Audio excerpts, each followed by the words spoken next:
Hi everybody, my name's Mr. Jaffa, and today I wanted to read you a story. It's a story that I really enjoy, my children really enjoy, and I think you and I are really going to enjoy it together.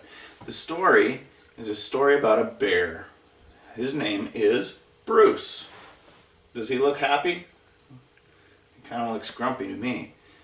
As you can see, I have a lot of friends here. I have some bear friends. I have some more bear friends. I even have a goose friend, and I even have a little grumpy friend here. Let's see what all of my friends that are joining us for the story today have in common with this story, Mother Bruce.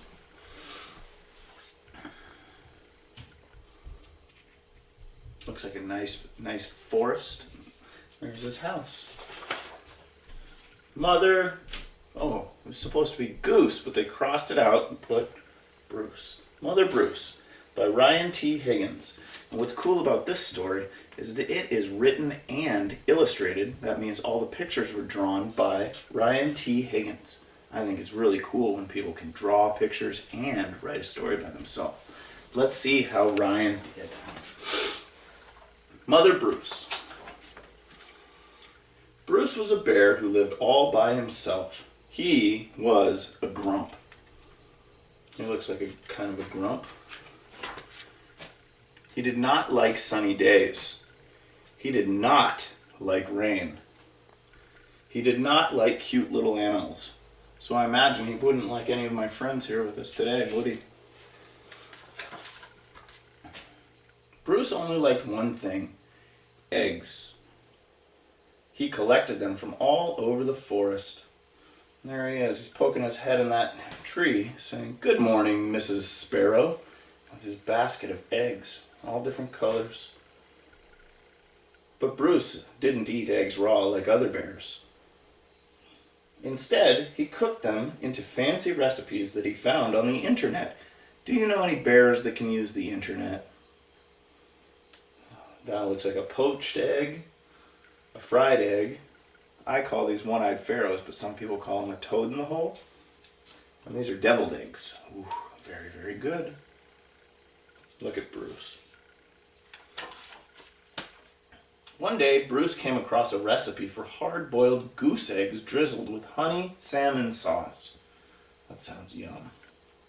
So he went out to get ingredients. With a shopping cart? Do bears use shopping carts? First, he caught a few salmon, again, in a river with a shopping cart. Then he collected honey from a local beehive. He liked to support local business, you see. Last, he went to Mrs. Goose's nest to pay her a visit. There's Mrs. Goose, and he's saying, "Are these eggs free-range organic?"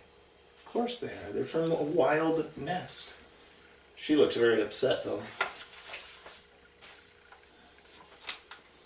At home, Bruce prepared the eggs for hard boiling. He's good.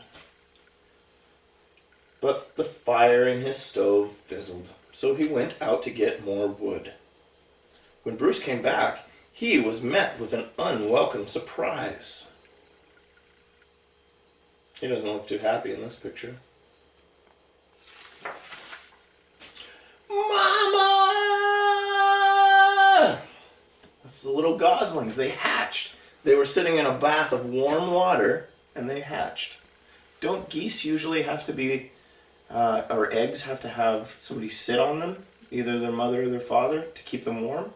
Well, this time they were warmed up in a nice bath of warm water. Bruce became the victim of mistaken identity. They think he's their mom. Bruce wanted hard-boiled eggs, not goslings. Goslings are what you call baby ducks. Or baby geese, sorry. Baby ducks are called what? Chicks, right. He supposed he could settle for buttered goslings on toast. But for some reason, he lost his appetite.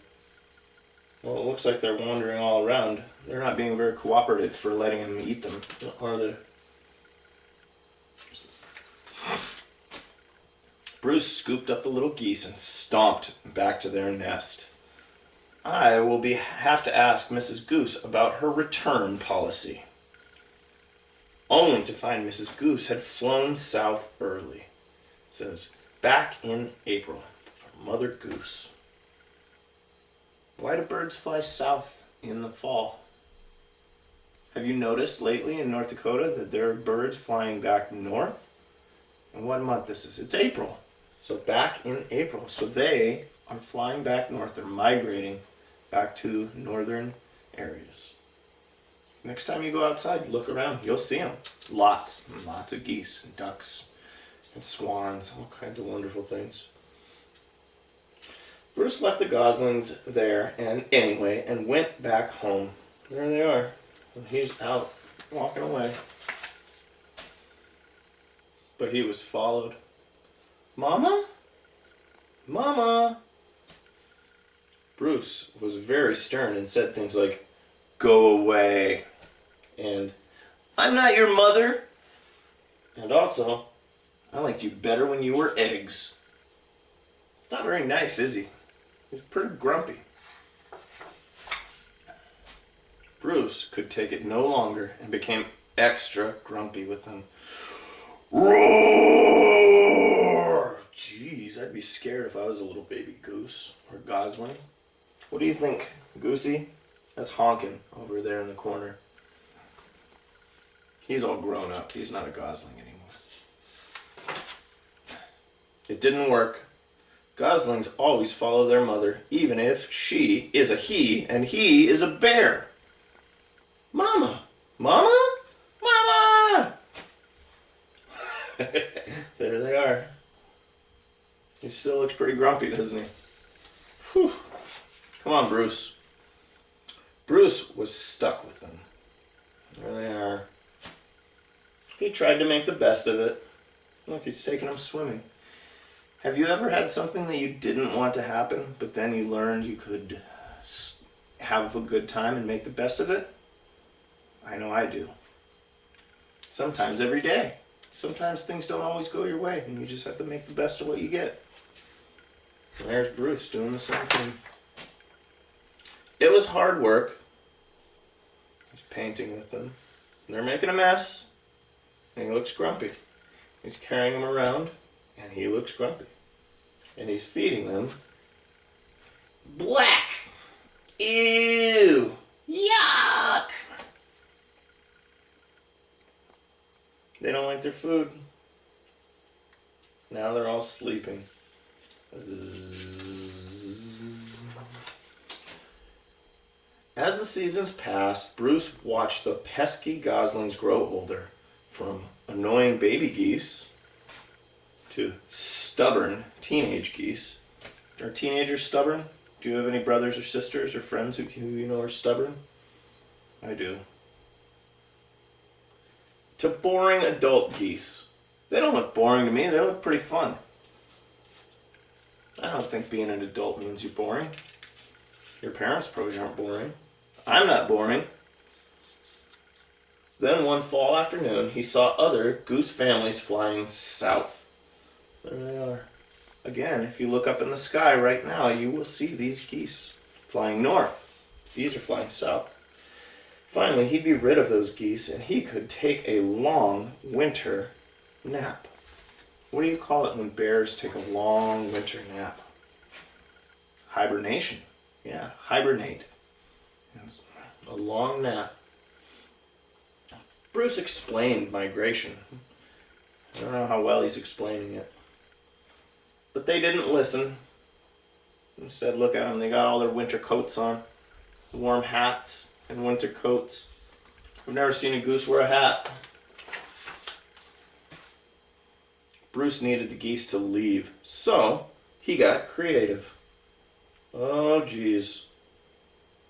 What is that? What do you call something like that, where you stretch a rubber band back? Like a slingshot or a catapult? This one's ready to go. This one doesn't look ready to go. Nothing worked. The geese would not leave Bruce. Thank you. Sigh.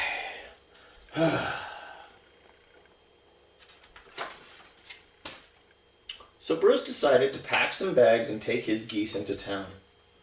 They boarded a bus. They each had their backpacks and they were waiting at the bus stop. wonder where they're going. He doesn't look too grumpy here. He just kind of looks nervous.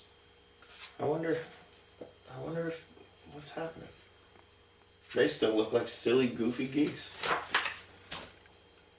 And migrated to Miami. That looks nice. Do you know where Miami is? Miami is a city in a state called Florida. It's in the southern part of the United States, and a lot of people go there for winters because it's really warm and comfortable, and you can sit on the beach and watch the ocean and take naps, just like Bruce is doing. Now, every winter, Bruce and his geese head south together. They laze about at the beach in tacky shirts, sipping ice-cold lemonade, while Bruce dreams of new recipes. Recipes that don't hatch.